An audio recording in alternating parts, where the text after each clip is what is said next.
अस्सलाम वालेकुम, मेरा नाम आसफ़ा है और आप देख रहे हैं आसफ़ाज़ होम कुकिंग।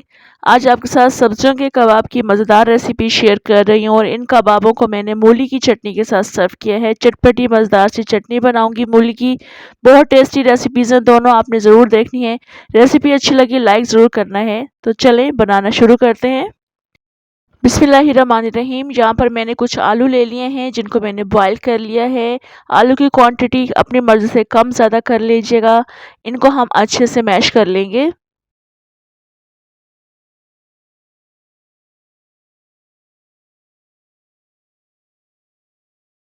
आलू मैंने मैश कर लिए हैं, इसमें 1 कप के बराबर उबले हुए मटर शामिल कर देंगे। जिस पानी में मैंने आलूओं को बॉयल करके निकाला था, उसी तेज़ गरम पानी में मैंने मटर डालकर रख दिए थे। 10 मिनट के लिए चूल्हा बंद करके रखे थे और मटर आप देख सकते हैं काफ़ी अच्छे गल चुके हैं। अब इसमें हम 1 कप के बराबर ही ग्रेट की हुई गाजरें शामिल कर देंगे और 1 कप के बराबर इसमें मैं बेल पेपर यानी कि शिमला मिर्च ऐड कर रही हूँ।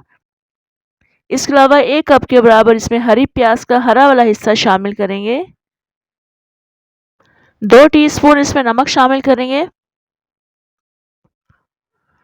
2 टीस्पून इसमें कुटी हुई लाल मिर्ची शामिल करेंगे। इसके अलावा इसमें ज़ीरा पाउडर शामिल करेंगे तकरीबन 1.5 टीस्पून। काली मिर्च का पाउडर शामिल करेंगे 1 टीस्पून। सोया सॉस ऐड करेंगे इसमें 2 से 3 टेबल स्पून।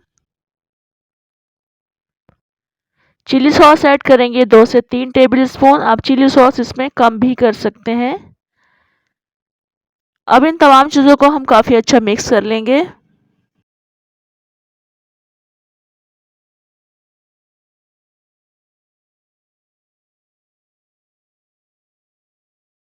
यहाँ देखिए काफ़ी अच्छा मिक्स हो चुके हैं, तो अब हमें इसके लिए कुछ अंडे चाहिए कोटिंग के लिए। मैं 3 अदद अंडों को अच्छी तरह से बीट कर लूँगी। आप ब्रेड क्रम्ब्स का भी इस्तेमाल कर सकते हैं। तो बस अंडे अभी इस वक़्त काफ़ी अच्छे बीट कर लेंगे।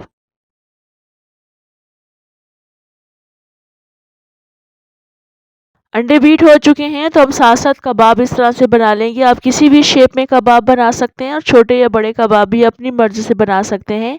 तो बस कबाब इस तरह से हम बनाते रहेंगे, अंडे में डिप करेंगे और इसको फ्राई कर लेंगे।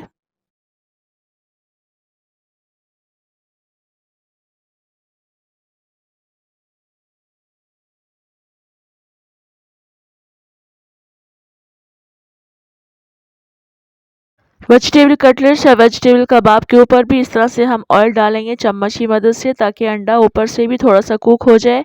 इसके बाद हम इसकी साइड टर्न करेंगे और दोनों तरफ से हम इसी तरह से पका लेंगे। अच्छा सा रिक्वायर्ड कलर आ जाएगा, इनको हम यहाँ से निकालेंगे और बाकी के कबाब भी हम इसी तरह से फ्राई कर लेंगे।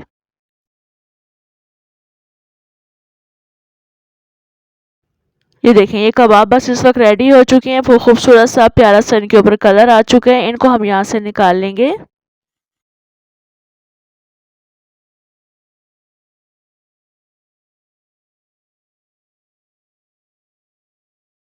कबाब रेडी हो जाएँगे, उसके बाद हम मूली की चटनी बनाएँगे। मूली की चटनी बनाने के लिए 1 टीस्पून जीरा है, क्वार्टर टीस्पून काला नमक है, हाफ़ टीस्पून नमक है, 2 अदद लहसुन की जवें, 3 अदद हरी मिर्चें हैं, थोड़ा-सा इसमें मैंने बंच लिया है हरा धनिया का और 1 अदद मूली है। मूली तमाम मैं यूज़ नहीं करूँगी, जितनी चटनी रिक्वायर्ड होगी उस हिसाब से मूली को कट करूँगी।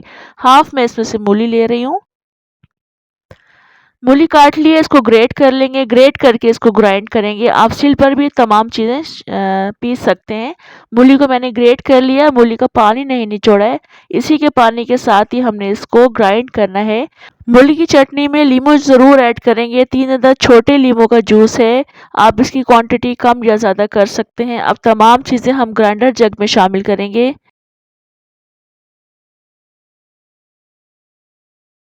ये काला नमक शामिल कर रही हूँ मैं, क्वार्टर टीस्पून के बराबर। बहुत अच्छा टेस्ट आता है इससे। इसके अलावा एक हाफ़ टी स्पून इसमें नमक शामिल कर रही हूँ और इसके अलावा साबुत ज़ीरा है 1 टीस्पून। आप ज़ीरा पाउडर भी शामिल कर सकते हैं और 2 अदद लहसुन के जवें हैं, ये भी शामिल करेंगे। मिर्चों की डंडियाँ तोड़कर शामिल कर देंगे।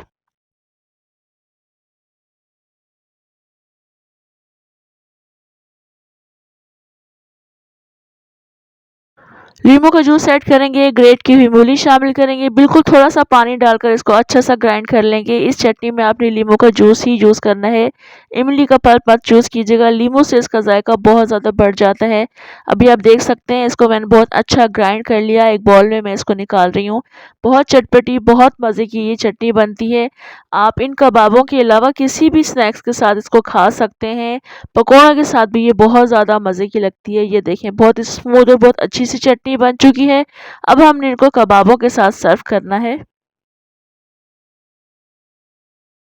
जी देखिए माशाल्लाह ज़बरदस्त कबाब बिल्कुल रेडी हो चुके हैं। इसके अलावा मूली की चटपटी चटनी के साथ इसको मैंने सर्व किया है। दोनों बहुत ज़बरदस्त कॉम्बिनेशंस हैं और बहुत मज़े की ये रेसिपीज़ हैं। आपने ट्राई ज़रूर करनी है। आप इन कबाबों के अलावा पकौड़ों के साथ भी ये चटनी बना सकते हैं। ट्राई कीजिएगा। कमेंट करके भी आपने ज़रूर बताना है आपको ये रेसिपीज़ कैसी लगी। इसके अलावा लाइक बटन प्रेस करना नहीं भूलिएगा। मुझे दें इजाज़त, इंशाल्लाह दोबारा आऊँगी अच्छी सी मज़ेदार सी रेसिपी के साथ। अल्लाह हाफ़िज़।